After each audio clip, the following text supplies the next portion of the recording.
Hi, Vincent. Hello, are we live? Yes, we are. Long time no speak, Vincent Bruno, number two. Yes, I've been working and getting lots of things done and fighting with fucking ex Jehovah's Witnesses, though I did get vindication. So I told you I started that Noahide pyramidology.blogspot.com about Charles Taze Russell, who founded Jehovah's Witnesses, and his interest in mystical pyramid calculations and how it may have been connected to Freemasonry, though it was less connected than I thought. And um, um, Anyway, so I started posting this stuff in ex Jehovah's Witness groups, and the vocal people, including two Freemasons, really started attacking me, and they didn't want me posting it in there, and were trying to get me shut down and everything like that. And they were the most vocal ones. Some people were nice, but I got bombarded by nasty comments, and I've been fighting with them, and they're trying to say, they're not exactly saying I'm a conspiracy theorist, but I haven't written anything nasty about Jews or Masons in that blog. I've just stated their names, but I haven't said they're bad or anything like that. And Maybe you should tell us what you were saying and then why they just might be that mad at you. Charles Chase Russell was influenced by Jews, and that he was a Zionist, and that he was funded by Zionist Jews, and all this other kind of stuff, and they didn't want it in there. But then, so Can I I did. can I read one of your blog posts so to introduce your idea slowly to people? Yes, hold Would you on. like to? Hold on. Let me send you the last one, which is the one I just got. Someone just got nasty with me about.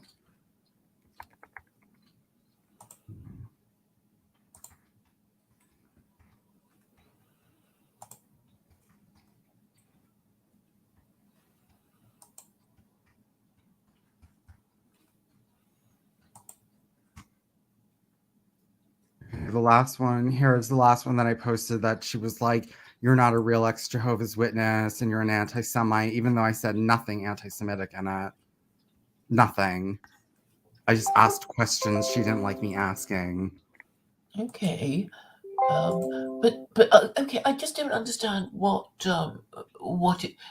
Why is it to do with pyramids? Like, I guess Hold that on. Where am I? Am I here?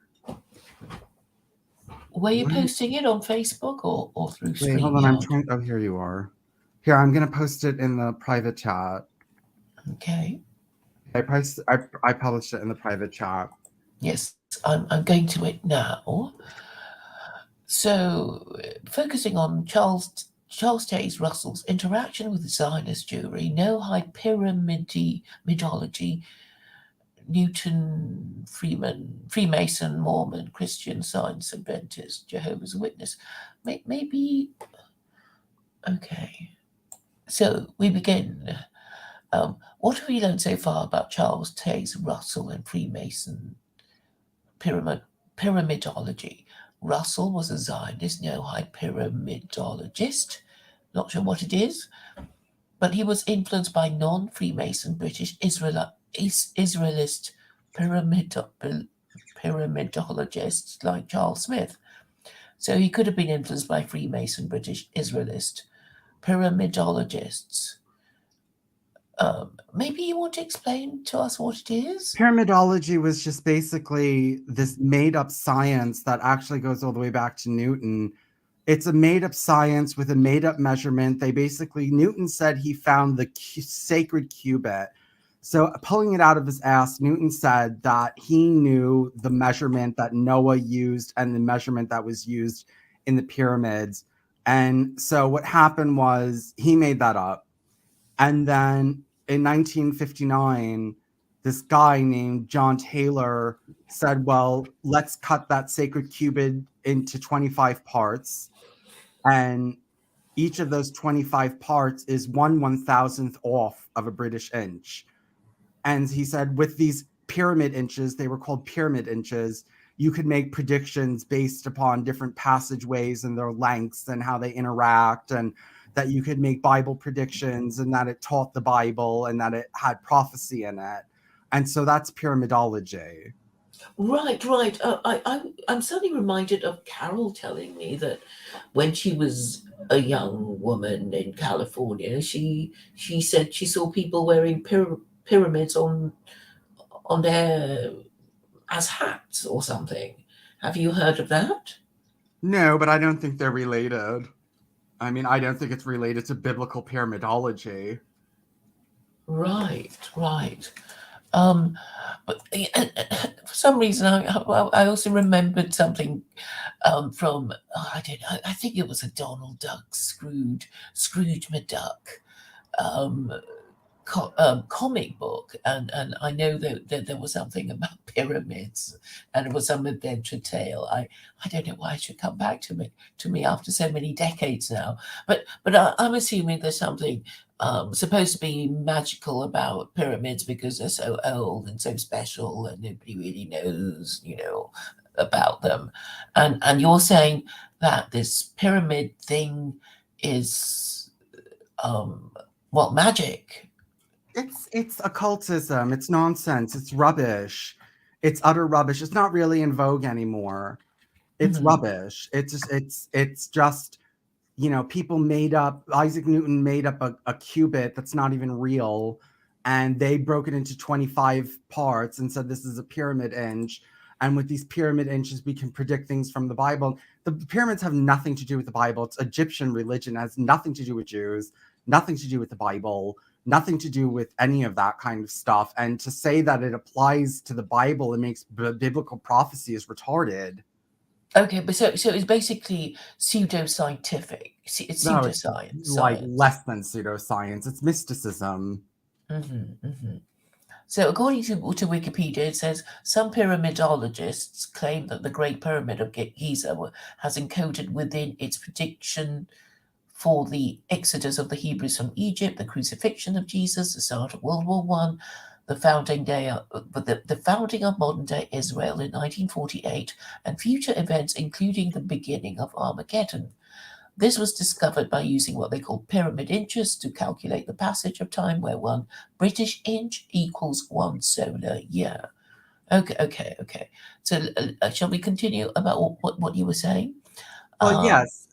So the guy who started Jehovah's Witnesses was a pyramidologist, and so were Freemasons. But the guy who started Jehovah's Witnesses was a Zionist and worked with Jews, and the Freemasons were British Israelists in that they believed that Britain was the 10 lost tribes of Israel, and that the Jews would be restored to Israel, but that they would become Christians after converting.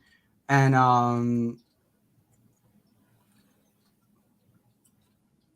that they would become Christians after going over to Israel. But Charles Taze Russell was the only Zionist who said that they would remain Jews and become the center of the world to come. right. So, what is the attitude of Jehovah's Witnesses towards Jews? Generally, would you say, or is Generally, it the that they're same as just other Christians? they're another false religion, and that Israel is just a political. It's not prophecy or part of Bible God's plan, and that they're like a Catholic or a Muslim. They're just another false religion. Hmm. Okay. But that happened after Russell's time because Russell started it, but after he died, the next guy, Rutherford, totally changed it, totally rearranged the whole goddamn thing. What in pyramidology? Well, he got rid of pyramidology, but he also got rid of the Zionism and everything. He tried to Hmm. work with Hitler, but Hitler kind of rejected him, so then he turned against Hitler. Right. So, okay, I think the Wikipedia entry is quite well informative anyway On because it what seems to, pyramidology? yeah, it seems to well talk about the things um, mention the things you say. Yes, yeah. I mean, it was a fad that went around. And this all started when I wanted to see if Russell was influenced by Freemason pyramidology, which he could have been influenced, but he didn't get a Zionism from them. I mean, I don't quite understand why Zionism is such a big deal. It's sort of like, well, if you were Jewish and you were kicked out of Israel, you'd want to come back the moment you were kicked out, right? That's only to be expected. It's sort of like, well, if you were locked out of your own home, you'd want to get back into it, and there'd be this adventure of you calling, I don't know, getting your neighbors to call the locksmith and waiting for the locksmith. It's that sort of idea. I just don't see why people would want to go on about it like it was something, mysterious or anything like that. And obviously, a lot of people have a problem with Jews, but I don't know. It just seems to be, deliberately making mysterious something that seems perfectly predictable, in my view. So, so it doesn't sound particularly, scary. I mean, I guess if I were Jewish, it's like, yes, they always make stories up about us. And have any Jews complained about what what you're saying? Jews don't talk to me. Jews never confront me. Jews have nothing to do with me. Oh, before I forget, I'm talking about Carol saying that she saw people wearing pyramids on their heads. I've just found this um, link that says, "Why do people wear headgear pyramids?" So apparently, it gives you mental and physical benefits if you wear Yes. a Yeah, pyramid. there's two different You have kinds of heard of that? Yeah, there's something called pyramid power, which is different. It's just about the shape of the pyramid. It's not about the Great Pyramid of Giza. But yeah, there's pyramid power. Okay. All right. So, are you saying Jehovah's Witnesses are just as sort of jumpy as Trinitarians about offending Jews, or maybe do you think they just get bored of No, I they're don't know not jumpy complicated about conspiracy they're not theories? jumpy about offending Jews. No, they don't care to offend Jews. They don't care to offend anyone. Um, no, they're not jumpy about it, and that they tell everyone that they're wrong. And so, the Jews are really no exception. They don't really hold the Jews in any greater regard, other than some of them, which it's not because they're Jehovah's Witness, it's because they were born in the West, that, they're extra protective of Jews, and that, yeah, okay, like a lot of Jehovah's Witnesses, if you say something negative about Jews, they'll be like, oh, you're an anti-Semite. But that's not because they're Jehovah's Witnesses. That's just because they're Americans or Europeans, and, they've been brainwashed into, anything negative about Jews is bad. Okay. Shall I read this little? It's just two paragraphs by Charles Taze Russell about Charles Taze Russell in the Wikipedia entry Yeah. about pyramidology. Okay, it says in 1891, pyramidology reached a global audience when it was integrated into the works of Charles Taze Russell, founder of the Bible student movement. Russell, however, denounced the British Israelite variant of pyramidology in an article called the Anglo-Israelitish Question. Adopting Joseph um, Size.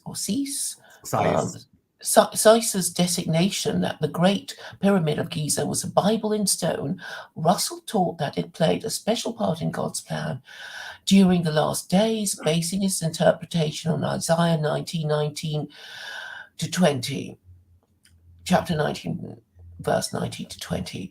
In that day shall there be an altar, pile of stones to the Lord in the midst of the land of Egypt, and a pillar at the border thereof to the Lord. And it shall be for a sign and for a witness unto the Lord of hosts in the land of Egypt. Two brothers, archaeologists John and Morton Edgar, as personal associates and supporters of Russell, wrote extensive treatises on the history, nature, and prophetic symbolism of the Great Pyramid in relation to the then known archaeological history, along with their interpretations of prophetic and biblical chronology. They are best known for their two-volume work, Great Pyramid Passages and Chambers. Last paragraph. Although most Bible students Although most Bible student groups which branch off from the original continue to support and endorse the study of pyramidology from a biblical perspective, the Bible students associated with the Watchtower Society, who chose Jehovah's Witnesses as their new name in 1931, have abandoned pyramidology entirely since 1928. Yes. And he called it the devil. So Jehovah's Witnesses are a very odd group in that they almost completely denounce the founder. They gave up, they don't publish any of his books. They don't like talking about him. Very rarely do they bring him up. They don't hold the same ideas as he does. Obviously, they're not Zionists like he was. They gave up pyramidology. They gave up a lot of his things. And like if Charles Chase Russell was alive today, he would not be allowed to be a Jehovah's Witness. He would not. He just, he would be excluded from the communion or from the community. That's how much they changed. What really happened was this guy named Rutherford took over and made the modern Jehovah's Witnesses. He's the one who made the new name. He's the one that got rid of all the, you can't serve in the military, and he was really the one that made modern day Jehovah's Witnesses. Right. So it's kind of like you start a political party and then you get expelled. Yeah. By the other members. But this is not that unusual if you think of the Mormons who were actually quite racist and were saying, oh, white Americans can't intermarry with black people, didn't they? They were quite racist about it. And now I guess, the original founder, Joseph Smith, wouldn't have been allowed to join because he's being a bit racist about blacks. Yeah, stuff like that. And they edited it 4,000 times. And the Southern Baptists too, they have the same problem? I don't know. Oh, because I thought I heard something about, Southern Baptists and blacks, and, maybe that's kind of changed over the years. So I guess a problem with these Christian sects is that they don't have divine scripture. There is a founder, and he wrote some stuff and some rules, and people just overwrote it, didn't they? I mean, subsequent leaders of that organization that the original founder founded just said, well, things are different now, and we're going to do things differently, and I guess that's quite revealing in a way, for all religions or sects that do not have divine scripture, because people just don't respect dead people, right? They'll say, oh, well, that person's dead now, they can't do anything.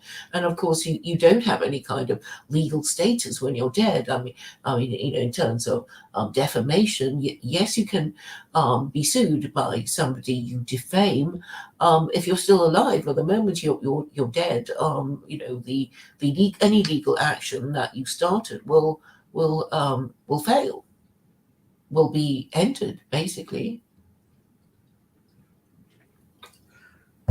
Yeah, well, the Mormons had a scripture, and the Mormons had doctrines, and they had everything that they needed, but they've edited it 4,000 times because they had to over the ages, because it was such an outrage what they believed in. But also there were inconsistencies in there. There were things that didn't make sense, and there were timetables that were off, and they had to change people's dates and times and positions and locations so that the story made sense, because it didn't make sense the way it was. Well, it does seem to point towards Islam then. I mean, I know, well, I mean, there are lots of, different religions that popped up in America, like Unitarianism and Mormonism and Southern Baptists, and well, Seventh-day Adventist is an American thing too, isn't it? Yeah. So America's been, quite rich in producing its, own religions, but I mean, there's a kind of pattern to all these religions that are, obviously made up by, mortal people. And they all have the same problem, people just saying, oh, well, that person's dead, I'm gonna, change a few things around. What can they do anyway? And I suppose that kind of gives religions with divine revelation their extraordinary power. Because even if it's not true, even if people say, "Oh, it's just stuff written by humans pretending to be God," people just instinctively respect it more. Well, I mean, I guess it depends on the book, on because the Bible was edited like 5 billion times, or at least the New Testament was. So is the Old Testament. There's apocrypha from the Old Testament. There's books that exist that the Jews just existed and that people did believe in them, but they just didn't eventually make it into the final Bible. But doesn't mean that they weren't influential or that people didn't believe in it or that it wasn't at one time a mainstream idea that fell out of favor.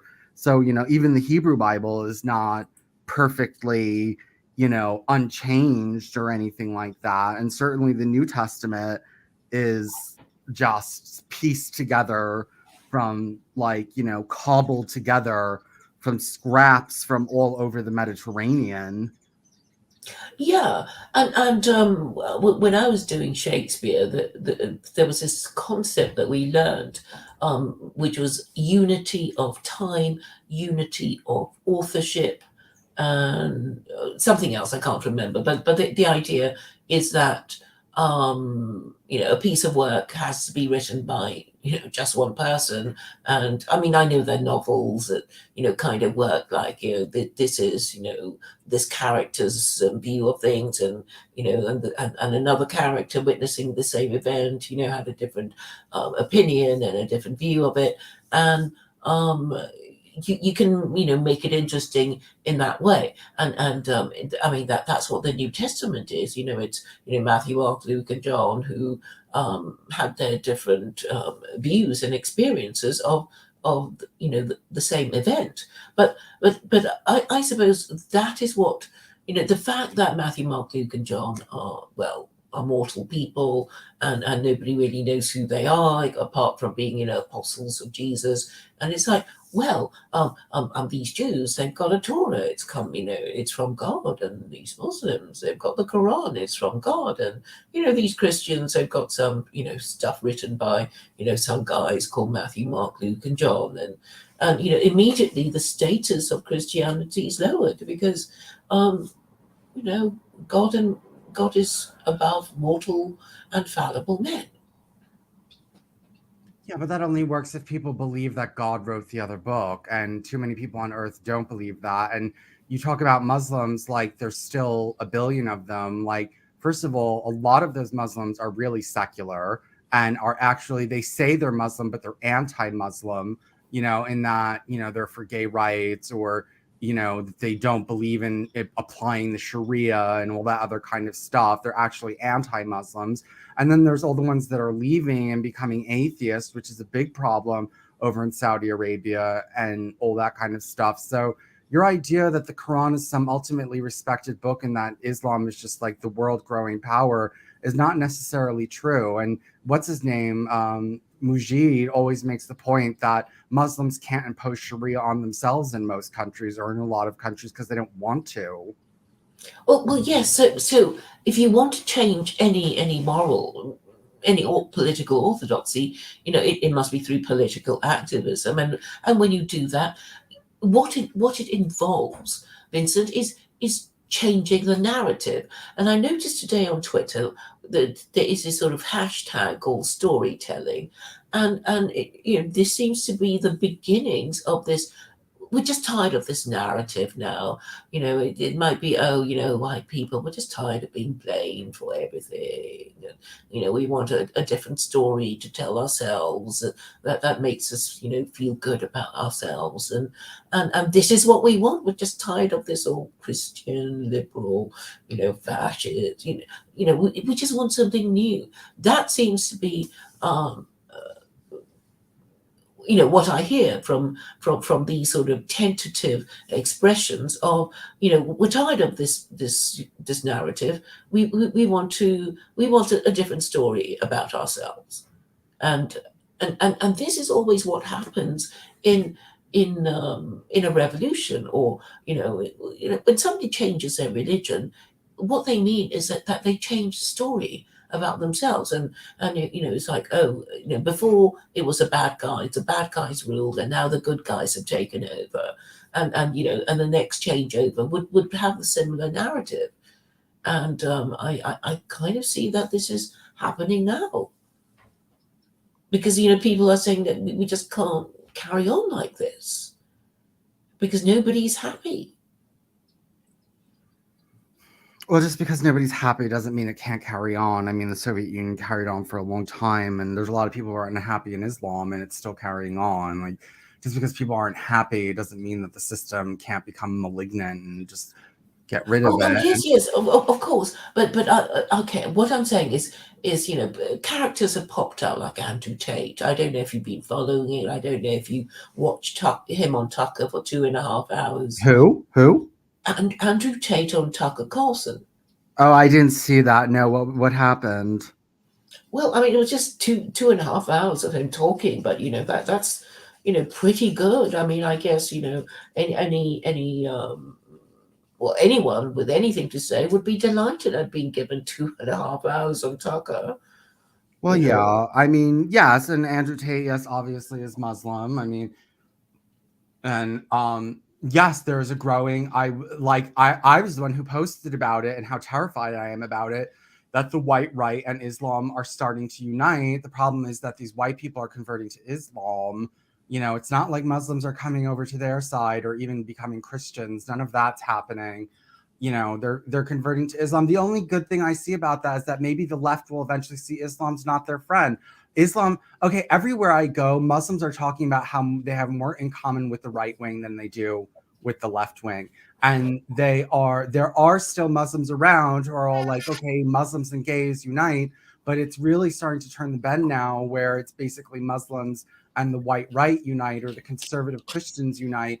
And I don't know. I have no faith in the left to actually wake up to that. I think they're just going to go down screaming like, we're best friends with Islam, and Islam will just be stabbing them in the back, and they won't have anything to say about it because they have nowhere else to go. I mean, they made this alliance with Islam. Who else do they have an alliance with? They don't have an alliance with the Christians. They don't really have an alliance with the Jews, except for secular leftist liberal Jews who have nothing to do with Israel. And who's left for them to ally with? The major powers are religious. The major powers are not gay people and women. The major powers are Islam, Catholics, Christians, Zionists, and they've isolated themselves from all of them, and they put all their eggs in this Muslim basket. And I'm glad that it's turning against them. If the left had not gotten in bed with Islam, I probably would never have woken up about the left as much as I have. Maybe I would have, but not the way that I have. And I wouldn't have such little faith in them as I have, and I wouldn't be so disgusted with them as I am. Yes, I suppose the thing is, the left, being the left, would look at minority groups as a potential potentials as potential recruits for the left.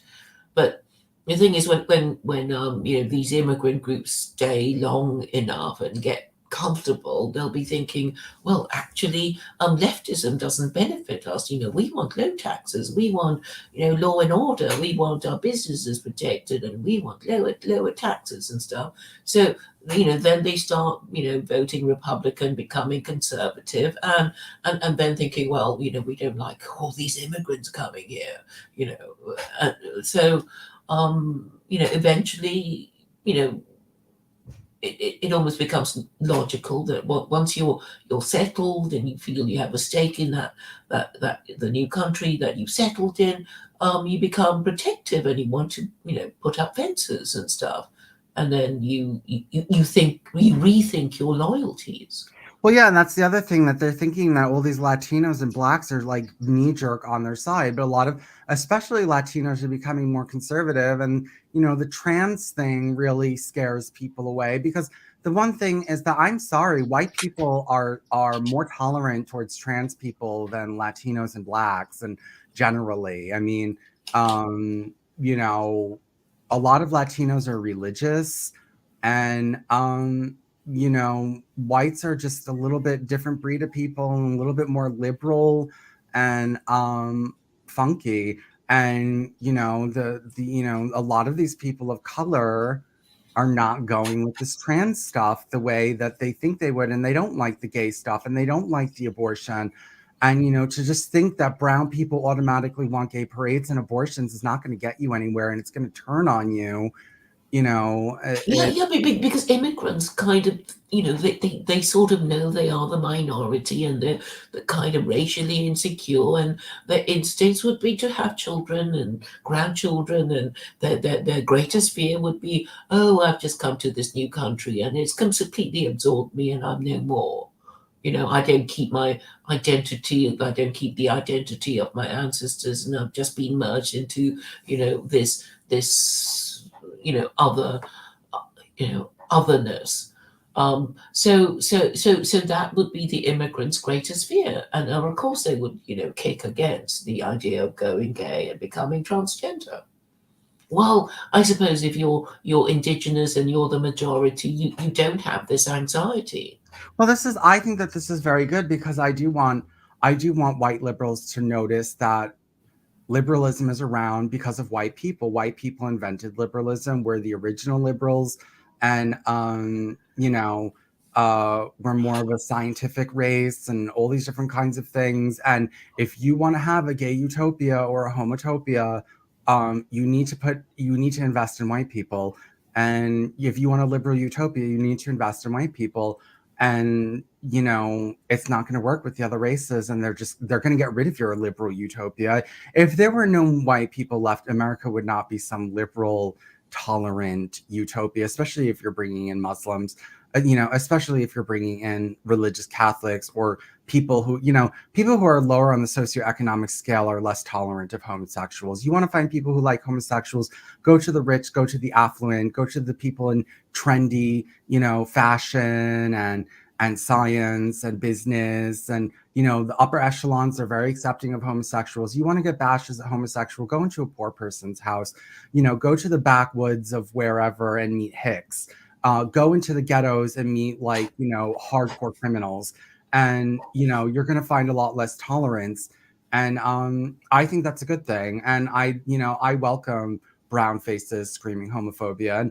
And I'm very much cured, because now that I've left Hinduism, because of its homophobia and how low it is, I really have no racial hangups anymore. I used to feel bad, I didn't want to talk negatively about brown people, because I was a Hindu and all my friends were brown, and I thought they were nice when they're really not. And I didn't really feel comfortable being so racialist. But now that I've left that, I have really no qualms anymore, and about saying about what I believe, and how I think things are gonna have to be. And if I'm gonna start, like, talking about gay militancy and homosexuality is like, or homo militancy, I'm gonna have to talk to white people. I'm gonna have to talk to white homosexuals. I mean, I don't expect much from dark homosexuals, and because it's not even, dark people don't think on these intricate, high, take over the world levels. They're more like base, and they think about, getting food and having a fun time and having a party. And like, I was just noticing that amongst Jehovah's Witnesses, amongst these ex-Jehovah's Witnesses, the only ones who are interested in highly intellectual, like, where did all this come from, and what was the ideology behind it, and who were the people behind it, and Freemasonry and the Jews, and they're all white people. No, there's no black. I never see black ex-Jehovah's Witnesses interacting in those groups, even though there's thousands of them. They don't go in there and talk about intellectual stuff about the history of Watchtower. That's all white people. I Hmm. never met a black Jehovah's Witness who even fucking cared that, they, that it would even care about the history, that would even care I about. think they'd have to go to college to care about these things. No, you don't have to go to college to care about these things. There's plenty of Jehovah's Witnesses don't go to college, and there's plenty of white ex-Jehovah's Witnesses that have no degree and who are very much interested in the history and past and are interested in talking about intellectual discussions. And there's no difference between them and Black Jehovah's Witnesses are raised just the same as white Jehovah's Witnesses. They have a little bit more of a moral conduct. It's more literate. They have higher verbal skills. They read more, all the things that Jehovah's Witnesses do. And they just had no interest. And I know a lot of Black Jehovah's Witnesses and Latino Jehovah's Witnesses. And when they leave, they just go feral to the street. They want a gang life, or they want a low life, or, they want drugs and alcohol. They don't want to sit around and talk about this kind of intellectual stuff. Mm-hmm, mm-hmm. Oh, would you like to say a few words about how your talk with Khalid went a few weeks ago? Well, I was very annoyed with him. I mean, it was like one thing. I did get annoyed with him because I wasn't annoyed with him. It was just annoying. He's a Muslim, and I forget exactly what we were talking about, but it's very hard to deal with these trite people, like someone who's so stupid that would say, well, Muslims are good people because they do charity. Fucking Hillary Clinton does charity. Okay. Like every scumbag on earth at the top of the pyramid does charity.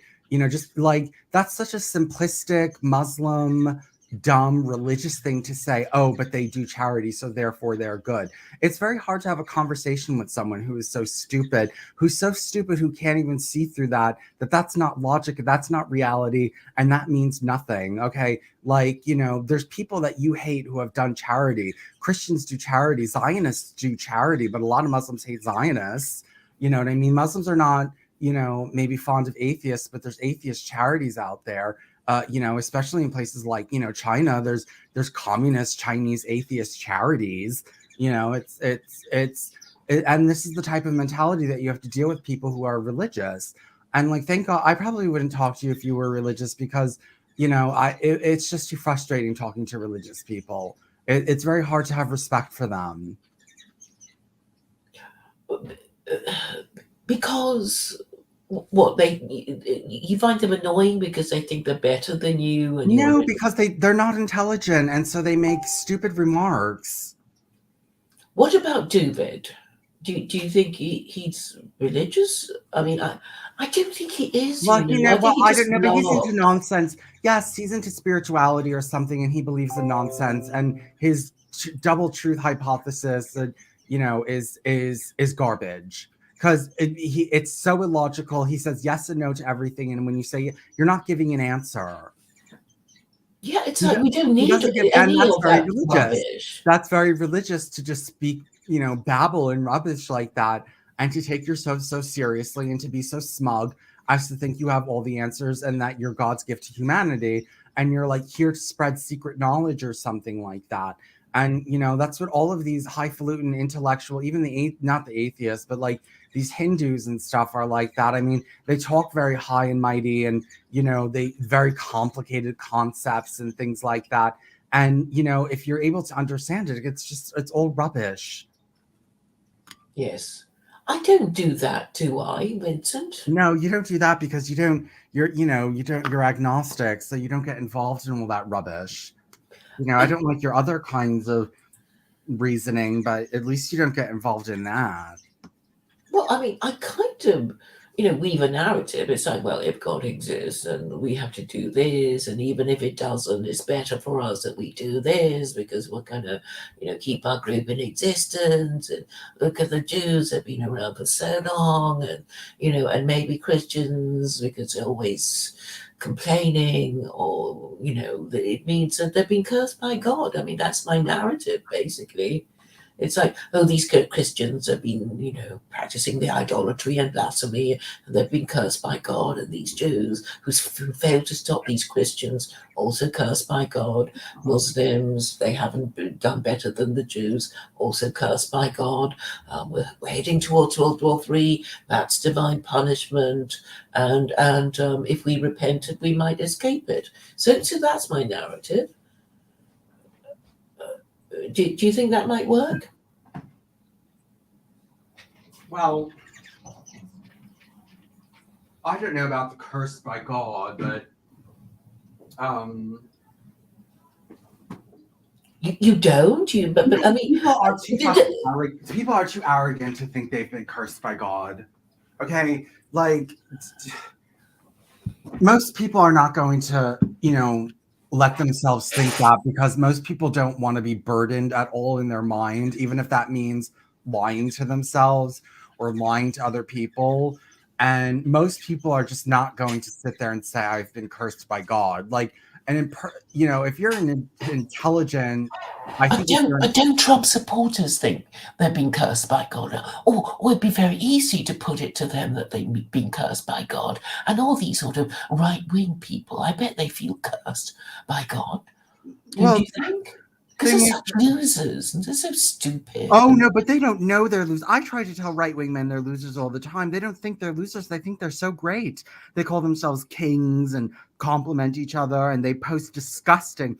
The most disgusting meme I never see women posting these memes. It's always men, and it's always these men that post these memes about how women are just so sexually attracted to memers, and that like, oh, she found my meme stash and now she's wet. Like, for no woman wants a memer. A woman wants a man who has money and who goes to a job every day and who's serious and doesn't play video games all day and pays attention to her and will be a good father. They don't want someone who sits on the computer all day creating memes that are degenerate. These people claim to be like, traditionalists. They post the most degenerate memes, about the most sexually salacious things that you can think about, and drugs and all different kinds of trash. And what woman is going to want them? And they're so nasty to women. All they do is post shit about women, how women are garbage, and they can't get a woman. But no, I'm telling you, they think they're great. You cannot convince right-wing white men that there's something off about them. They're very self-satisfied with themselves. They're very satisfied with. maybe it's just bravado. I'm sure they think, oh, well, we're just losers, but we'll just pretend, to Well, annoy nothing gets through people. to them. They don't. Well, they act like they're the cream of the crop, and they think they're Mhm. the cream of the crop. They want to get rid of everyone else except for them. And, I have no faith in them at all. Like, that whole generation is just going to pass without doing anything. Like, anyone who's between like 20 and 50 right now and is a right-wing white man is going to pass into oblivion without having kids, without giving a significant contribution to the world, without becoming politically powerful. It's over. It's if Mhm. that's what we have to rely on for the white race, then it's over. I'm like more prepared for like, the dark ages than a renaissance of these Oh, people. no. But wouldn't you prefer to prevent it? I've sent the link to Elliot, who's posting in the chat, saying how No, much he misses everybody. Like, I where is don't think it. Bruno? I don't think it can be prevented, and I don't think can be prevented with secular Quranism. You know what I mean? Whether I don't want us to be an Islamic dark age. I want it to be, um, and even look, even if all these white ring, first of all, they're not, it's not like everyone's going to become Muslim tomorrow. It would happen very slowly, and by the time Islam got a grasp of this country, all the white people would be gone anyway, and we would have immigrated so many people in that it wouldn't even matter anyway. So what, there's some white Muslims, how is that going to keep civilization going? That, like, that's not going to do it. Okay, but I'm saying, okay, you're just assuming it's going to take decades and we'll be dead by the time anything happens. But I'm saying that it could be done by Christmas if mainstream media were to platform me, because it's so quickly done. Because it's all like, obviously if you want to get the attention of a crowd, your voice just needs to be louder than the crowd, murmuring and shouting and chattering to each other. That's all that's required. A bigger voice. And then it's done. But obviously, it's easier said than done about, getting access to, the platform that will give you the bigger voice. And of course, it Yeah, is but very look, controlled. Claire, there's ideas that have taken over the world that, nobody wanted out. Nobody, there's just that it was done by people who converted and who were writing. Nobody's, you don't have any zealots on your side. I mean, even, communism was spread first by zealots. Like Karl Marx wrote something, and then some people read it, and then they became zealots and they started writing about it in newspapers and all this other kind of stuff. You're not going to get anywhere if you're Well, just waiting. okay, this Andrew Tate, No, you he need might take an zealots of interest in secular some. Quranism. There are no zealots for secular Well, Quranism. potentially anybody who's Muslim could be. Potentially any non-Muslim social conservative could be. I know, but they're not, like, it's not catching on. I mean, well, It's it's not not. catching on because I'm not getting the algorithms suppress me. I'm No, not that's getting not Claire. platform. Look, there's plenty of people whose ideas were suppressed and nobody wanted them out, and they got out anyway because of the value of the idea.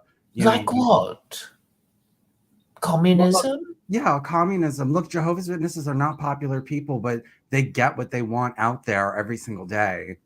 And, there are not a lot of them, and nobody likes them, but that doesn't stop them. What do you think is the source of their appeal, considering that there is already mainstream Christianity? Well, they try very hard. The 99% of it is effort. 99% of it is people who are fanatical and go out and spread magazines and knock on people's doors and stand in the street and hand things out. That's where 99% of their coverage comes from, and that's because they have fanatics. If you had fanatics, it would be spreading, but you don't have fanatics. Yeah, I suppose. I mean, I've heard that Jehovah's Witnesses have the greatest attrition rate. Like, yes, they come, but they also go very quickly. Well, they're doing a lot better than you are, Claire, and they're actually Well, getting. I'm not comparing myself to Jehovah's Witnesses. I'm comparing, Jehovah's Witnesses to, other kinds of Christians. Of course, I'm not Well, comparing but they're myself. still growing. I mean, they've never stopped growing. Since the day of their inception, they've never had a decline in their membership. Well, they did actually, but generally the graph has only gone up, up, up, up, up over the decades. So same with Mormonism, same with any of these religions that are a little bit quirky and off and don't fit quite into the mainstream, but they're very fanatical and they're zealots. What do you think of Andrew Tate, though? I Well, mean, if you're talking about, Andrew Tate is not. leadership. Well, look, Andrew Tate is still trying to appeal to the mainstream, and he's trying to. Andrew Tate is not what I would call a zealot or a fanatic, or I wouldn't call him a zealot or a fanatic. And he does get. Well, maybe his message doesn't. He doesn't maybe need to be a zealot or a fanatic because there's enough people who naturally like his message, but there's not enough people who naturally like secular Quranism. So if you're going to get anywhere, you need a fanatic. You need people who are obsessed with it, who are doing everything in their power to spread every one of your YouTube videos everywhere, and that would really help you. And like you focus on, Claire, like you're trying to focus on the whole country when you can't even get 500,000 people on your side. Well, I'm just saying that's how it's meant to work. No, that it doesn't work like that for everyone. I mean, some ideas spread by not because they had power or media presence, but because really somebody got interested in it, and maybe a powerful person got interested in it, or somebody who owned a newspaper, or somebody who Like, was a the media is so controlled by the CIA. I mean, it's all so controlled. And okay, you might get lots of followers on your YouTube, and then they delete your account. So and the way that you spread the information is always changing, so you have to familiarize yourself with the technology and the different social media platforms, and it takes a lot of time, and it's very easy to um, delete. And also, most people are just so stupid, right? Okay, so in the olden days it would be, well, you'll try to get some reporter to write a story. It doesn't have to be flattering. It's just enough that you get a story about yourself printed. And now they won't even do that because it's so controlled.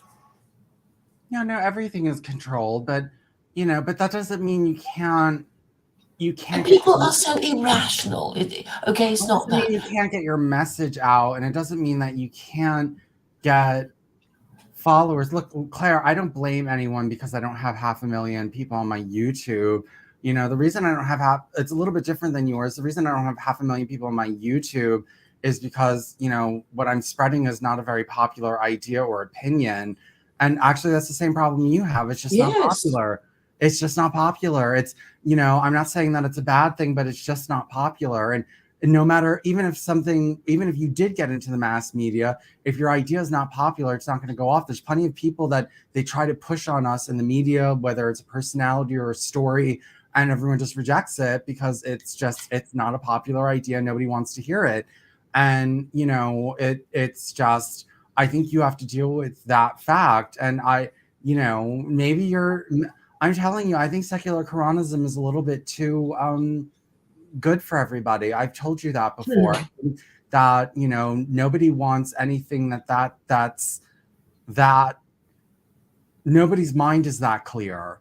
It's all fuzzy and fucked up, and so they don't want something clean and precise. They don't want a clean, nice answer. That's not what they're looking for. Okay, most Muslims out there want to talk about Muhammad flying to the moon on a horse. Most Muslims out there, want to talk about want to stop people from eating pork. Okay, most Muslims out there, they don't want a secular state. They want a theocracy. And it's just, you're not going to find a lot of people that are evolved enough to get involved in something like this. Yeah, I mean, the talking points are also so stupid. It's like But they're for stupid people. That's the problem. Look, Claire, we're not popular because we don't talk to stupid people. Yeah, I suppose. And the fact is, so many people are neurotic and lie even to themselves. So all these sort of layers of neurosis and people lying to themselves and the idea of being unpopular and people being scared to be seen to be discussing it. And yeah, I guess some ideas are quite difficult to express, and if you go on about it, they'll accuse you of being a conspiracy theorist, and that will immediately lower your status. I mean, this is. I think instinctively now, people talk about politics, and you tell them a long story about why you think this, the mainstream story isn't true, and immediately you're labeled conspiracy theorist, aren't you? I mean, I think Well, it doesn't really help that everyone in the right spews conspiracy nonsense that's useless, like QAnon. I'm sorry, politicians are not kidnapping children, torturing them, and then drinking their blood. Okay, we have science now. You can take drugs. Adrenochrome is not that good. Okay, like you might, yeah, I mean, could you get a little bit high from adrenochrome by drinking a child's blood that's been tortured? Yes, you could do a lot better with drugs, a lot better. And like, other absurd and asinine things like that. Yeah, no, QAnon is nonsense. And yes, there's a but lot the of thing is, that all these conspiracy theories, I think it is just a manifestation of the hatred that most people feel for their government. So it's like, yeah, I'll believe anything terrible that is said about my government because I hate them so much. I'll believe anything that makes them look bad because I hate them so much. I think that is basically the impetus behind all these conspiracy theories, because I think in the olden days at least they had to make sense and they had to No, they correspond didn't. to I mean, reality, and now okay, there's no requirement for that. okay, I do believe there was a certain degree of truth to Jewish blood libel. But I think most Jewish blood libel was just peasants and people like, accusing the Jews of drinking child blood and raping children or whatever. And, like, I think it happened, but I think 90% of the time it was just them, coming up with stuff. But that's even a little bit different because I don't even think 10% of our government is doing adrenochrome. or I don't, in this day and age, I don't think 10% of Jews are doing adrenochrome. And yeah, it is, but What is that the doesn't thing? mean that I they haven't make even things. heard of this adrenochrome thing. Yeah, but you don't What have is to. it? What? Sorry, you mentioned what adrenochrome? I haven't That's heard that of. conspiracy that politicians and Jews kidnap children, frighten them so that their blood is full of adrenaline, then drain the blood and drink it. That's a very difficult and inefficient way to get high. Okay, like very inefficient way to get high. You know, Okay, but I suppose it all is. There's always all these. The worst thing you could say is that this person does horrible things to innocent babes. I mean that because everybody will get outraged and yeah, it's protective always and all that. yeah, like this whole the pedophile craze. Are there pedophiles in the okay? Are there a lot of pedophiles in the government in Hollywood? Yeah, I mean it's probably not the best example to like, but it gets to the point like it's when it becomes this craze where everyone is a pedophile, every single last person, and you know what I mean. Like these things they're not as common as the right wing wants it to seem. The vast majority of people involved in politics are not pedophiles or having sex with children. The vast majority of people in Hollywood are not pedophiles and having sex with children. The only reason that these upper echelon pedophile rings exist is because those people have money. You know why there's no right wing white male pedophile rings? Because they're all too poor. Not that they're not pedophiles, they're too poor and disorganized. It's jealousy. It's like kind of like over money too. If right wing men had money and had it all together, yes, there would be they would be the ones doing all this, but they don't. It's like they're people that don't even have the intelligence to be criminals. That's why I don't like when people are like Jews are just better criminals than Gentiles. Are you jealous? I think they're jealous, because it's not that Gentiles are so much better. It's just that they're stupider. They can't, they can't, they can't run conspiracies on that level. Not, I don't like that. Like, you're not good. You're just incompetent. I have more respect for good criminals. I Yeah, have yeah, more, because the whole thing about the Muslim grooming gangs is that, they don't like it when I say, well, actually, it should be, white working class people, men who, if there's going to be any child prostitution rings, it ought to be the white locals. But for yeah. some reason, it's not. Well, because the Muslims are more united and are more of a community and, actually work together and are not isolated in their each individual life and they're Mhm. connected by a religion. And they have a lot more community than white people do. I mean, yeah, and that's the other thing that's not going to change with white people. The idea that white people are going to get it together, they're all way too individualistic, but in a bad way. I'm individualistic, but what's happened with white people is they've all become so used to their own individual little life and their individual little apartment and their own culture. Like each person is their own culture, that they have very little tolerance for like other people. You know what I see all the time now that disgusts me? That white people, I like spending all my time with my dog. You know what I mean? I hate people. I only care about dogs. I just want to stay away from everyone. They post these memes all the time about how they hate people, how they want to be alone, how they're antisocial. And that's not the way you take things over. You don't take things over by being alone all day and posting about you and your dog. I Yeah. think that, the thing about Americans and their dogs has just gone too far. I have pets, I have pet birds, but you know what I mean? I'm not like, my pet birds are not everything to me. And I crave human contact. I can't get it because, nobody's into the things that I'm in, but that's not, not because, oh, I want to spend all my time with my birds and I hate humanity. Spending all your time with your animals is pathetic. Yeah. And there's lots of people in the West that do that all the time now. More Back and more of them because they're not fit for human company and they can't get themselves a partner of the opposite sex or even of the same sex. yeah, they're not fit for human company, but also they can't stand other human company because they have nothing in common. Everyone has too many quirky little, Muslims and people that come from collectivist societies, their personalities are a little bit more muted in that, people aren't just so extreme in their eccentricities in their personalities.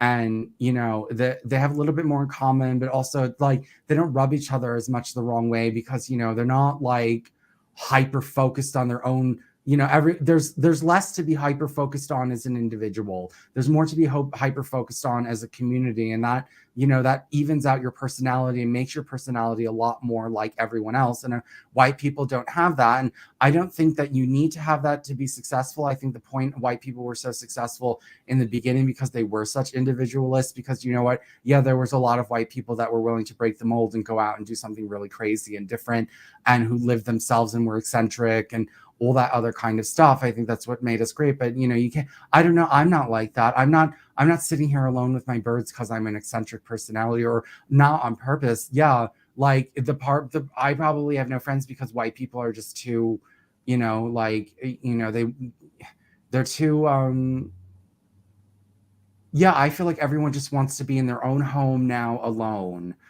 because they can't tolerate other people because they're so different, they're so unique, and everyone has their own honed personality and their honed interests and their honed politics. And it's hard to get along on every single issue. Back when there was one religion and people were simple and farmers, there was a lot less conflict between people. There was a lot less to be conflicted about. You know what I mean? People weren't. Because there were rules of behavior, and that came from religion. Yes, but also people were less educated, so there was less to fight over, and there was less hobbies to get involved in, and there were less people, so you had more of your friends in common. Now everyone can have their little tiny little friend group that's exactly like them. You find a clique, and then it's like you can't tolerate. It is like being a Jehovah's Witness, and that Jehovah's Witnesses have so many, like, so many things they can't do, and so many little things that they're into that they really only can associate with each other, even though that's all they're allowed to do, but that's all they want to do because they have nothing in common with anyone else. But it's like everyone's a Jehovah's Witness these days. Everyone is in their own little cults, and what interacting with other people gets them off balance. People who are in cults get off balance when they interact with outsiders because they're trying to maintain their homeostasis. And people in That they cults. find themselves upsetting other people or being upset by them. Yes, yes, but now it's no longer a cult. It's just each individual person is a cult, and it's really a shame that I don't want to think that there's a weakness in the white race, that we're too individualistic and we eventually get to the point that we can't even work together anymore. Yeah, and the You know, drugs they take and the neurosis they suffer from, you know. Yeah, because there's no community, because white people have no community. And since everything's online now, like people don't like, people used to know their neighbors. Nobody knows I don't know my neighbors. And like, people used to know their neighbors, and people actually used to go out in the community before, the internet. There was really nothing else to do except for look people in your town to talk to. That people didn't live in their houses and do nothing back in the 70s. Like, they would go out to a local bar and people would actually like chat each other up, because you had no other option. You had no other option, and you would get involved in this society and that society, because if you wanted to talk to people, you had to go out into your town, in your local area, meet people, and do something. Now that we have online, everybody just wants to talk to their own type of people online, but they don't live near you. They don't, like, maybe there's 10 people in the world that think like you, but they're scattered all across the world. And you, of course, everyone would rather spend time inside their cult than go out into the town and meet and make friends with people who aren't necessarily 100% like them and settle. I feel like people used to settle, like, okay, I have my town, I can't go anywhere. If I want to have friends, I have to find them here. And they would settle in that, like, okay, maybe they're not, I'm not 100% interested in them, but it's somebody. And I'm going to have to settle for this. People don't settle anymore. Yeah, that's the other thing about white people. They don't settle. They want everything just so and just so perfect, because they've been civilized for so long, and they're used to getting everything they want in the right color that they want, and the right size, and the right smell, and the right taste. And, they're used to getting all their life, all their little creature features exactly the way they want them. And, now if the creature features are off, then they're off kilter. It's like, it's problem of becoming overly too civilized. Yeah. Yeah. Well, I mean, I suppose, if we don't, if we can't work with each other, then we won't get anything done, will we? We just, wouldn't be able to protect ourselves against, enemies. We won't be able to get along with each other, and fight, with each other. So, and I guess, religion is what gives us the rules about, what we can and can't do, and yeah. So I think that's a problem, really. And that's why, the people with religion, Jews and the Muslims, they kind of do it better because they know they're supposed to get along, or there are certain rules that they're not supposed to break. And the most important rule is that, oh yeah, they're supposed to have babies and bring up the next generation and stuff like that. That I Yeah, well, guess why that's people. easier when you're not so like, okay, like now there's all these individual degrees, everybody wants a career. Back when there wasn't all these options, when it was like either you're a farmer or a blacksmith or something like that, like, yeah, it was easier to have kids because you didn't have this big career that you were all wrapped up in, and there wasn't so much stuff for you to buy and think about. And people, you didn't have anything to spend your money on, so you spent it on your children, and you spent it on your family because you didn't have vacations, and people weren't like putting off children because they wanted a car. People, they didn't even have the option of putting off children because there was no birth control. But even if they did, they weren't putting it off, because they want a bigger house, or because they're not 100% financially set. Like, people weren't worried about becoming rich first before having kids, because maybe most people, the idea of getting rich was never possible. There was only, back in the day, there was really, most people, there was only so much money you were going to get 90% of the time.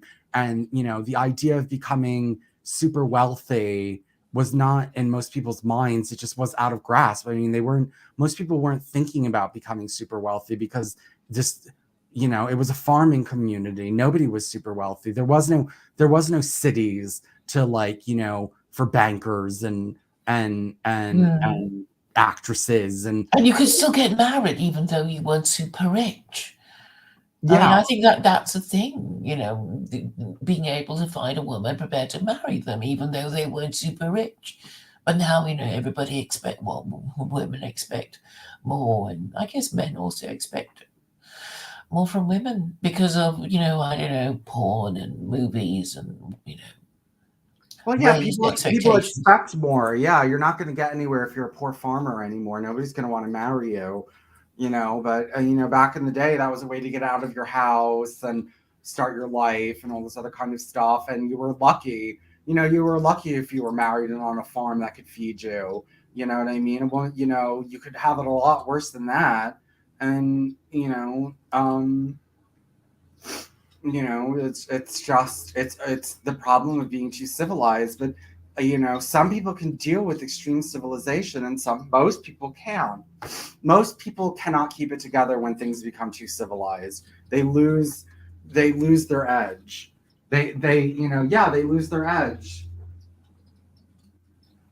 Yeah, I suppose you become a victim of your own success in that. I guess, if you're the imperial hegemon and you're unbeatable, maybe you do sort of crazy things, and that eventually end you up, not being able to, I don't know, even reproduce, because I guess these days people just can't bear the idea of becoming. I mean, after all you said about not people not getting along and preferring pets, it's like, well, they're not going to get married and have children and do, all the hard graft of, um, you know, doing that sort of thing because the idea is horrible to them. Like me, get married, get stuck with, some boring person. Well, they're done with. I have a lot less stress now because I'm not trying to save anyone in my generation. I'm not trying to save these people. I'm not trying to wake them up. I mean, some of them, of course, some of them I'm trying to wake up, but I know white people are not going to wake up until it's a disaster. They're not going to wake up until there's very few of them and everyone's trying to kill them. then they'll wake up. And they won't fix the problem right away. It'll take generations to fix the problem because there'll be too few of them. They'll be too outnumbered. They'll be too weak. They've been dysgenic for too long. All the best of them have no children or very few children, while all the trash breed as quick as lightning. And we're in a lot of trouble. But I don't even feel bad for white people anymore. They're horrible. They're horrible. Everyone's horrible. I have no love for anyone, but I'm particularly angry at them because they should know better and they should be doing better, and I expect more from them. And no, I have, my plan is no longer to worry about these people at all. I used to try, I'm really upset. I filled my Facebook friends up with all these right-wing white men, and they're all useless because I was trying to influence them, because I said, well, let me get them seeing my stuff. None of them, it hasn't affected them an inch. They've done nothing but fight me. It has affected them in that, they've done nothing but be nasty to me and let me know that they hate everything that I produce. And, so I hate them. I'm worried about I'm worried about 50, 100 years from now, when I'm not worried about right now. You say that, well, secular Quranism is supposed to fix all this tomorrow. And I don't think anything will fix all this tomorrow. What right-wing white man have you ever met that you think is capable of even really grasping the deeper concepts and implications of secular Quranism? I've never seen anyone on your show that is mature enough to even grasp the implications of that. Well, actually, yeah. I mean that is the thing, and it's not even just right-wing people that, but they're not capable of asking the obvious next question. Because I think, people will just think, well, if this, then that, if that, then that there's a kind of natural progression of conclusions that you reach, and eventually you think, well, I have to do something, because you have to obey your moral imperative. Like, well, I can't just stand by and not do anything, and therefore, I must act. But there's actually so much resistance that they can't even engage with the ideas. It's sort of like, I think it's almost as if they know, and they don't want to talk about it, and they're all these sort of well, we're just not going to ask the next question. So I don't know if you remember, school days when your teacher would be just so delighted if some bright pupil would ask the obvious question, rather than the teacher just standing there, saying all these things and not even sure that anybody even understood what they said. And obviously, I'm not talking to children. I'm talking to people who are supposed to care. No, but they're not worthy. They're not worthy of even your breath. I mean, they're not worthy of mine. I don't know who I'm posting this stuff for, but it's not for them. I think we're just doing for it's like for the record. For the record, we tried, and that's all we can. And also also I believe that some things mature, some things are not that come out early. Like some people just come out early with something and it's too early for their time and the people are too stupid to get it. Even when Margaret Sanger first came out with her ideas on birth control, even the left had no idea what the fuck she was talking about. They were much too stupid. They were just too low. They didn't have a horizon, nothing like that. And she was going around saying, if you want to stop the exploitation of women, they need birth control because otherwise they can't stop having kids and they're just going to be baby factoring machines. And leftist women just couldn't pick it up. They were just like, duh.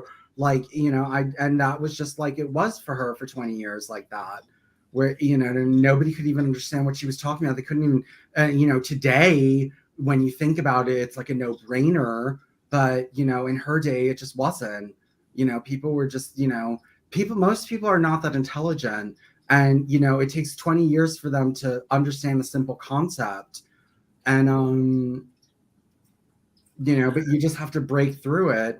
And, I just, secular Quranism is a good idea. And if that's the type of society you want, I don't want that type of No, society. no, but the thing is I think they understand it. It's just that they don't want to do it themselves.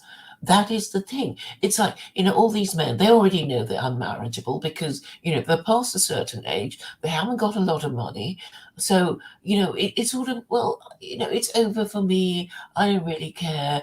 I just want to, go to my grave without having to, acknowledge all this Islamic stuff. And that's it. I think that is their narrow aim. And they don't care because, well, they don't have children, so all they care is about themselves and not having to acknowledge that Christo liberalism is over and out. And Yeah, and these ones that think Christianity is going to make a comeback. I mean, nobody. First of all, more than 50% of Christians don't want traditional Christianity back. Okay, they want to be able to have sex before marriage. They want to be able to be gay. They want to be able to focus on other things than family. They want to be glitzy. Christianity used to be kind of about like being less vain and things like that. They want to be vain. They want to rather focus on money than Jesus. Most Christians don't want traditional Christianity back. And the only ones that do are all these single men with no kids that are not proliferating or marrying. And so they're not the future. yeah. So I suppose, if you're really on the ball and you really want to get married, I suppose you think, well, I'll just convert to Islam, and hopefully, if I go to my local mosque, I'll find somebody also, that's prepared to marry me, and hopefully they will have Islamic values that will make them worthy spouses and good parents to, the children that you want to have, and I guess that's what. Um, people who want to be parents would do. Let me go to the bathroom. I'll be right back. All right.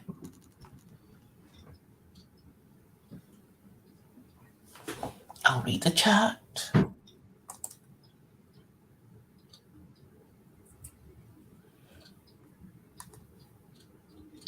Yes, and Elliot says, says things like, where is Connor? Where is Ovi? Where is Daniel Sienkiewicz? Where is Church of Entropy? Where is Gandalf? Where is Domingo? Where have all the good times gone? So, yeah, no, it's very aggravating, but I mean, I know that. Look, I have enemies, so that means that I'm making progress, at least. Oh, you think that too? Well, I'm glad I'm not the only one because I think opposition, it means a level of comprehension. They understood what you're trying to say, and that's why they're opposing you. So somebody understood. Yeah, and it makes people dialogue, and people pay attention to what's negative, and people pay more attention to fights than they do to pleasant conversation. And so it helps, yes, if people are opposing you. Yes, I think Hitler said that the worst time of his political life was when he was completely ignored. Yes, and that's the other thing that people yeah, and the thing about Hitler is that when he started out, nobody took him seriously. You know what I mean? Like, and nobody took him seriously. He did, become big in the end, and maybe we will become big in the end. Maybe we're just in our period where nobody's taking us seriously. But also, Hitler did not appear out of a vacuum. There were lots of thinkers before him that were piecing all this together and creating an ideology. And he just basically sewed all the different parts together and fixed it and made it look nice. And, that's what I'm trying to do. Someone in the future take my ideas and, run with them. Well, I'm kind of taking your idea and running with them, and I'm saying, give this shit show for these people who want to watch, and it could be Okay, it's back to the, you convert to secular Quranism, you promote secular Quranism, people say you're crazy, you just carry on and see what happens, I guess. I mean, that's, um, because they'll say, oh, but you're gay, how can you do such a thing? And I guess you'll say, oh, but we can manage not to get caught cottaging, so it's not a big deal, and I have all these, you know, um, uh, substitutes for gay marriage that would work for gay people, and then I guess all those Muslims will say, oh, but it's so terrible that what she's using our holy book for. I suppose that's how I see um, us two doing it together, because it's like there are these two non-Muslims and one is gay, and one is me, promoting this thing, and that would give it the creative tension to, and we're both known, to make people do a double take and take an interest in spite of themselves. Mm-hmm. So that's what I was hoping for. I mean, just because we are sort of known in certain circles, and rabbis know you, rabbis know me, Muslims know you, Muslims know me, and actually, quite a lot of nationalists know us. So I think we're already there. I mean, I guess the problem is that they don't want to cooperate because they don't really want to do anything, and this is And a they don't problem. want anything serious. They admit they're allergic to seriousness. They're allergic, They don't want to. They don't even want to try because well, no, but they they're so want to be, afraid they of admit that they want to be stupid. And also, they don't understand if you talk about nothing but stupidity all day, eventually you will become stupid. yeah. If you're not exercising your brain every day and, trying to talk about serious topics, then you're eventually going to become stupid, even if you are smart. Yes. And what I find about intelligent people is that if they don't have a goal, all they do is really look for opportunities to show off. Them being funny, them being rude to people, then and it's like it just doesn't lead anywhere, and therefore having a goal kind of gives your streams, well, a flow that has a takeaway point, and that I think just makes it for a better listening experience. Whether people intend to go with it or not, they can say, oh well, it's Izzy's people. They want to do X, Y, and Z because of A, B, and C. That there would be some coherent argument to it. But Not, oh, I'm just going to talk about this, and then I'll get bored. I'm going to talk about something else completely unrelated. And Yeah, do you ever notice whenever they come on your streams, they just want to change the topic? If you're having a serious conversation, they want to change it and they want to talk about nothing. And, like Dalmatian Dog, whenever he comes on, he wants to talk about how the CIA is after him. And he always asks me, oh, can I just spur? Like, I'll be in the middle, I'll let him on. We're in the middle of a heavy conversation. Oh, can I just spur? Can I just talk about anything? Like you came on my stream to just where he doesn't even listen to what I'm have to say half the time. He's just there to mock and make fun. And then when he does come on, he doesn't even have anything prudent to say about, why he thinks what I'm saying is wrong. It's just like, there's people with CIA flags outside my house and, all this other kind of stuff. And I'm the only one who's monitoring the government the way I'm monitoring it. And, all this other kind of stuff. And they're all useless garbage. But in a way, it kind of explains why the government keeps importing people, because the locals are just so stupid. They can't work. They don't do, they have a really bad attitude, and that's why they're being replaced. And it's not some sort of Jewish conspiracy or anything. It's because they're such poor workers that they're just no good to anyone. No, yeah, whites are horrible workers. And Americans even are horrible workers. Actually, Americans are, because I know a lot of Latino and Black people and Asian people that were born here who are just as much shitty workers, who like feel it's okay just like to not show up and not call in. I mean, immigrants don't ever do stuff like that. Immigrants don't just not show up. Immigrants don't like leave in the middle of their shift with like some bullshit excuse that the everyone knows is fake. Um, not show up and not call in. Uh, be disrespectful, be lazy. I mean, immigrants don't do that kind of shit. Yeah, and the thing is, nobody tells them off, because they seem to be afraid of them or something. Yeah, it's just because there's no talking sense into them anyway, because they're so damaged. Yeah. I mean, they're so far beyond it, and it's just easier to hire someone who's from another country. So that's a problem, and the thing is, these anti-immigration political parties have leaders that they won't tell these people what's wrong. It's not education, it's not bad parenting. It's the Jews. They're doing it to you, and of course, they want to believe it, and they do. Yeah, I mean, yeah, that everything is the Jews. Look, I talk about the Noahide laws and the Jews, but I don't go running around and saying every single problem in society is because of the Jews.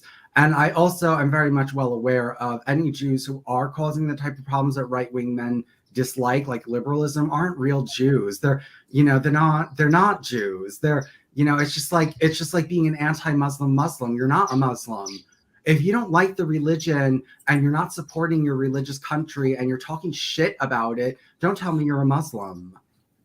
That doesn't count.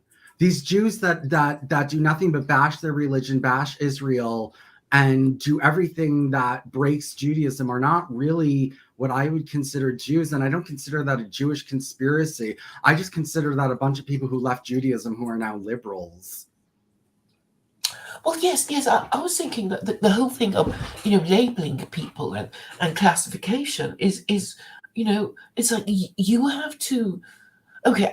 I know the olden days, people would just say, pretend to believe in God because they had to. Because if you said I don't believe in God, then you'd be ostracized, and people will just assume that you would, kill and steal and cheat if you thought you could get away with it because you're an atheist and you don't believe in punishment and for evil and reward for good in the afterlife. So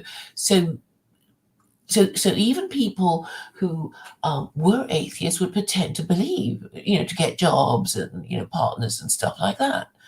But I mean, there would be a way of telling, because you sort of know, well, people are supposed to behave in this way, but they behave in a different way, and they don't do what they say, they don't keep their promises, and they behave in an unprincipled way. And so that's the way you tell the difference. And I'm saying a lot of the problem is just not having a religion. So you can't, just say, look, Congress, you've just passed a law, and it's obviously crazy and stupid, and we're not supposed to do it, kind of thing. But you can't even say that if you don't have an official religion. Do you kind of see what I'm trying to say? Mm-hmm. Because basically, okay, yes, the law will punish us, but the law has to be based on some sort of moral system that it would be a whole package. Okay, the good example would be Nazis. We're all Nazis, and we're supposed to hate Jews, and we're never nice to Jews. We're always mean to Jews. So people would get this idea that that's how we're supposed to be. So if Congress passed a law saying, now you've got to be nice to Jews. Now you've got to marry them, and people would say, "Well, hey, what's going on? I thought we were people who don't like Jews, and why are you telling us to be not?" But so that self-image and self-identification with the the chosen official moral system would be able to tell you when your legislature is passing laws that go against it. That's what I'm trying to say. Okay. So I'm saying that if you want to keep your group in existence, you would have to support marriage. And if you don't, then bad things will happen, and this is where we are now. And that's how we tell the difference by having, because all the religions you've heard of would support marriage. Because in the olden days, that's how it was. Like, well, you have to have enough men to defend your country if it gets invaded. You don't just sort of let immigrants just come in and take over, right? I mean, it would be unheard of. When the world was divided into nation states who valued their, national independence. But now most countries don't value that. Okay. So well-fed people, I suppose, in Canada in particular, will say, I'd rather live in a country and not an economic zone. And I suppose what they mean by living in an economic zone is that everybody else is a foreigner, and and it doesn't look like there's really anybody in charge, and it feels like a hotel where people just come and go, and nobody's been there for any length of time, and nobody's really in charge. And maybe people just feel happier living in a proper country where Well, there they don't is. really exist anymore. I don't think proper countries exist anywhere in the world anymore. I think that all of the West is no longer really a proper country. And I don't think that other countries were proper countries to begin with, at least not since, maybe the Kingdom of China was a proper country, not a good one. I don't think it was, just or good, but it was definitely a proper country with borders, and, they didn't just let everyone in and out, and they had economic self-interest, and they worried about China, and that's all they worried about. And, they didn't care about what was going on in other parts of the world, or immigrating everyone into their country, or changing their culture. They kept a culture, and all the kingdoms in Europe were proper countries. And when America first started, yeah, it was a proper country. And just, we had, a way of life and all this other kind of stuff. But now they're just trying to get, nothing. I don't know if it needs to be a proper country, though. I don't know. I mean, I don't know what I Well, think. you'd like to live in a proper country. I think we all do, don't we? Because it Um, makes us feel special. In the same way that people, like, if they live in a city, they want their city to be a major world city that they can tell it's, New York, Rome, Paris, something like that. They don't want to live in an anonymous city where people say, oh, what was that place? We can't tell. So people kind of need to feel special, and one of the ways of feeling special is living somewhere that's different from any other country, any other place. And that is what people need to feel happy again, or feel that they're being governed. I mean, okay, if I said, Vincent, you can't be called Vincent anymore. I'll give you a number, a serial number. And you wouldn't be happy, but at least you knew your serial number would be unique to you. But if I said, oh, just grab your serial number, I'll give you a category. And there'd be lots of you, and you wouldn't have your individual name. I mean, this is, you'd be less happy about that, wouldn't you? Yeah, And maybe. And, everywhere, if you immigrate everyone everywhere, then everywhere is going to be the same, and it's not really going to be different, and there's not going to really be a culture anywhere. Kind of like, people say, like, New York City. Does New York City really have a culture? Okay, like, I was watching um uh Gordon Ramsay Kitchen Nightmares, and there was this contest. And in the contest, everyone had to pick a city in New York and make a food that was famous from that city. And this one girl got New York, and she didn't know what to do. Like, besides pizza, I guess pizza, but you know what I mean? Like, New York is just this, like, what kind of culture does New York have? Like, how do you define, how would you make a New York City kind of food? Because it has just so many millions of different kinds of people there that, it kind of loses any identifiable culture. It becomes more of like a synthesis of many cultures, and you basically have to just like choose one for the night. Like, we're making Chinese tonight, we're making this tonight, we're making that tonight. Because I mean, what are you going to do? Just blend all the food together into one thing? And then, when you blend the whole world together, if you took all the food in the world and blended it all together, it would eventually just become nothing. It would have no type of direction it went in. It would just be a blob of everything in the world. It wouldn't really, how are you going to mix all this? It wouldn't taste good probably either. I mean, fusion food, it's a concept, isn't it? Yeah, but even fusion food has from two different separate culture, Japanese, Italian. There's no such world like what if every plate was just from all over the world, and there was just like it just was borderless, totally, like not even fusion between 2 or 3 countries, just every single country and every single plate. I mean, that would be really hard to pull off. And yeah. I mean, it's like the Hawaiian. It's sort of. I mean, so I suppose some people think it's a monstrosity. How can you, put pineapple, on an Italian pizza? But now, I've had pizzas that have curry on it, and it's not bad. I don't mind. But it's sort of like, okay, maybe the worst example would be pizza with Chinese noodles or rice. I mean, that would be really unpalatable to me. well, yeah, I know, but I mean, it's just. I mean, I think ultimately we just want things to be distinctive, to be authentic. Isn't that what we're looking for? We want to be authentically ethnic or authentically of a different country or of one country, something like that. Okay, it's very hard to express, but it's sort of like we don't just want to be a serial number or a category when we can be an individual. I think that okay, it's perhaps just a spiritual aspiration.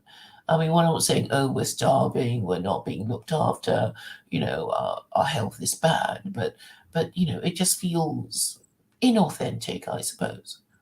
And this is what's making people go mad.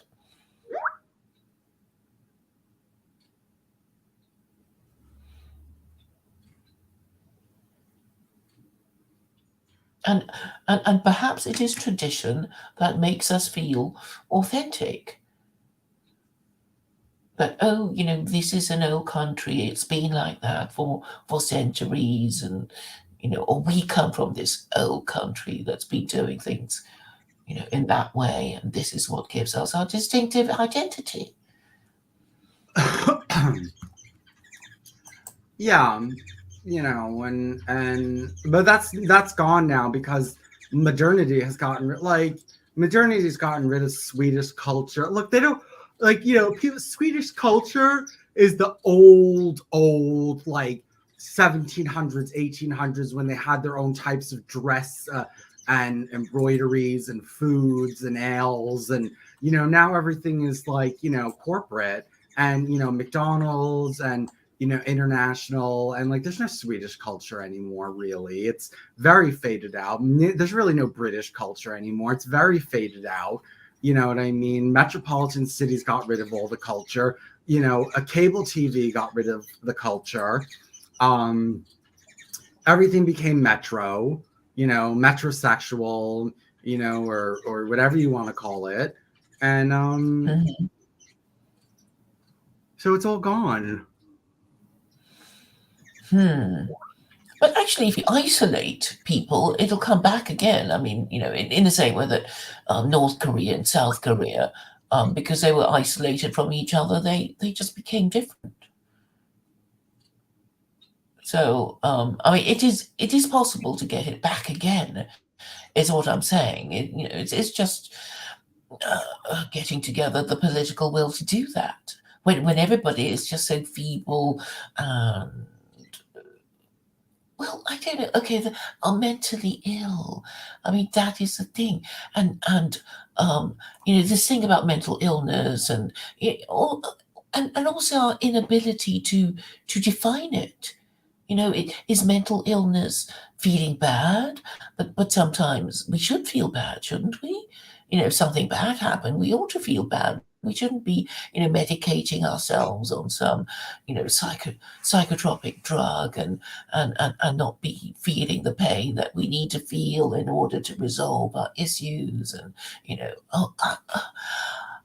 maybe I'm not explaining myself properly, but the Well, yeah, the process is question of not. what is mental illness is different in every different country and according to every different person, and some things genuinely are mental illness, like schizophrenia, like, it's really actual biochemically something's wrong with your processing system and you can't function normally.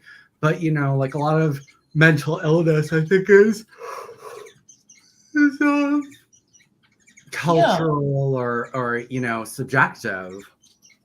Yeah, but okay, I find it really annoying when people just talk nonsense and don't care that they are. So they might as well be mad, even if they're doing it for egotistical reasons. And it's ultimately, if you do something stupid, if you do something mad, if you do something evil, and the consequence is the same, maybe it doesn't matter why you did it, except that you shouldn't have done it.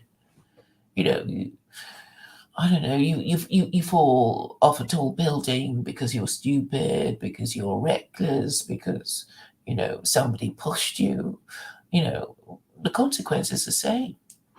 So, um, you know, maybe the behavior just needs to be dealt with, at root.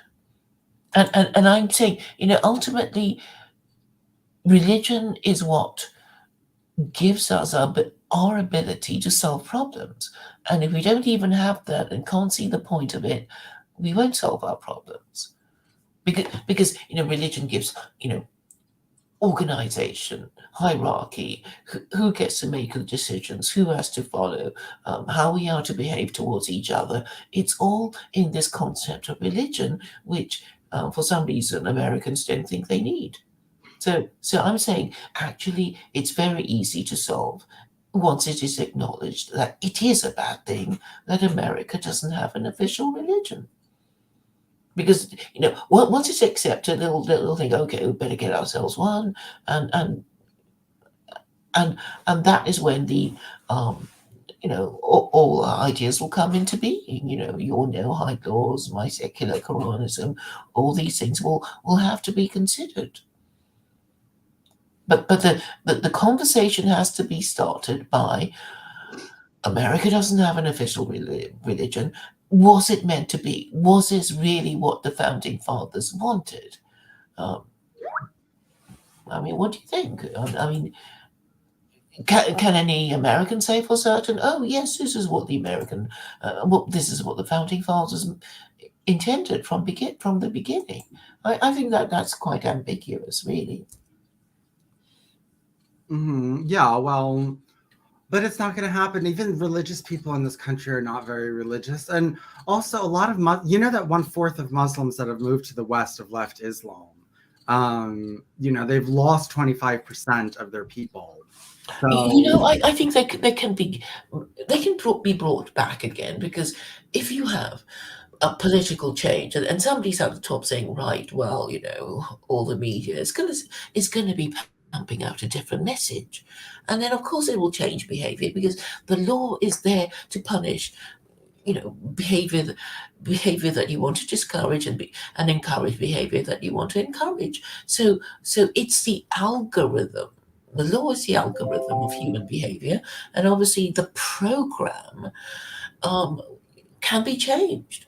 And obviously the political will has to exist to change it. Of course, you won't do it overnight, but once you understand that, that is how it is done, and you amass the political will necessary to accomplish this change, it can easily happen. And I think there is a kind of pattern of behavior, just because people are complaining about global homo, and talking about Islam and Andrew Tate and opposing him, and E. Michael Jones, he's talking about Islam, even though he doesn't mean to, because, actually he wants to talk about Jews and how terrible they are. But he can't help but talk about Islam now because people keep asking him questions about Islam. So there is some slight movement, and I guess if you want to equate it with a kind of wave that a surfer might want to catch, maybe the analogy might hold. I guess,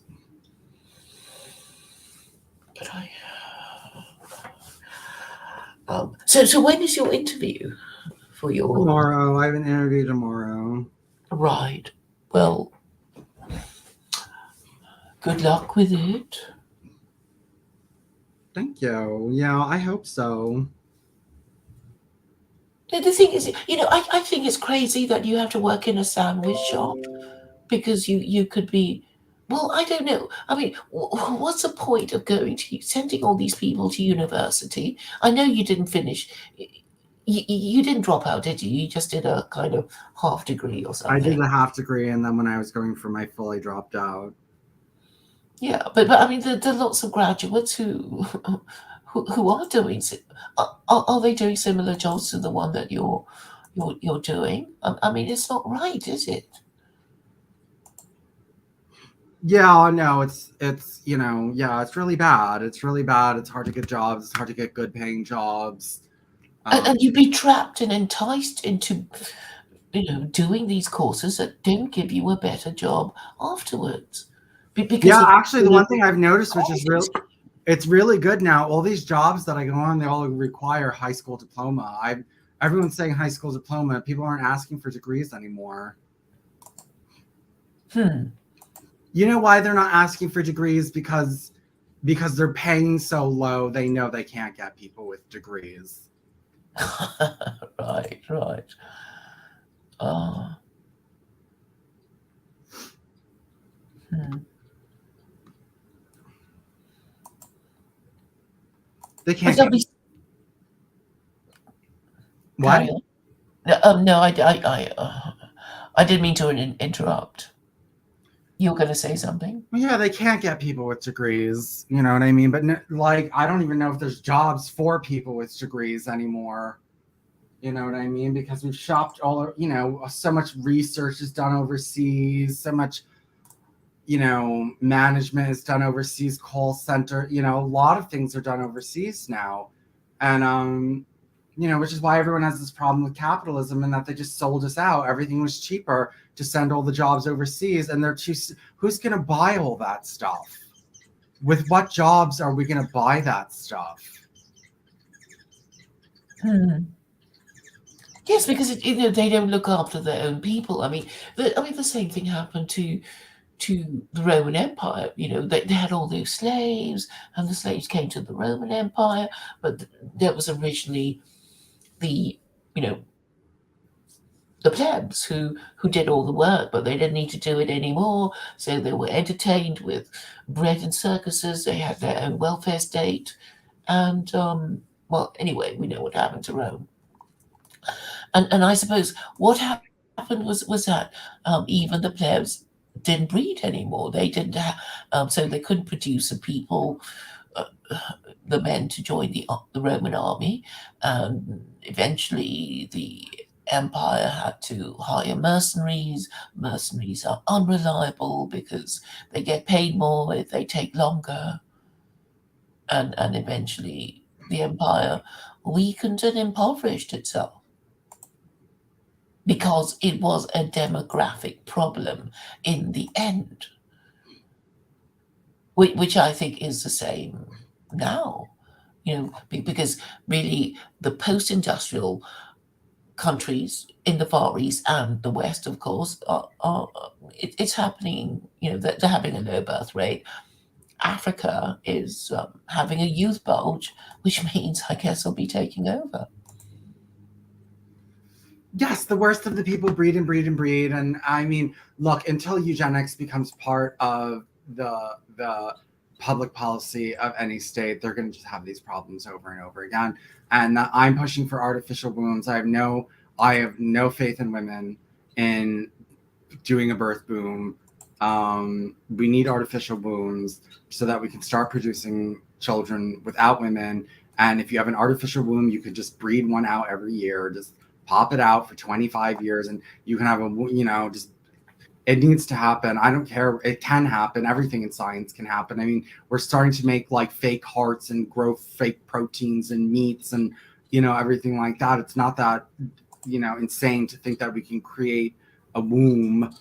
So I'm putting all my time and energy in that. I'm not even worrying about working with women and, getting them to have more children because they don't fucking want to, because it makes you fat and it tires you out and destroys your body. And, women just don't want that. Yeah. Yeah.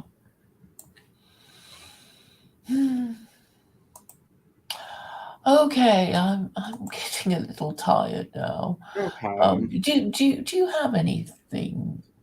Well, any last words? No, I'm fine. Okay. All right. Thanks for joining me, and good luck with your job interview, Thank you. and hopefully speak to you again before too long. Yes. All right. All right. Bye. Bye.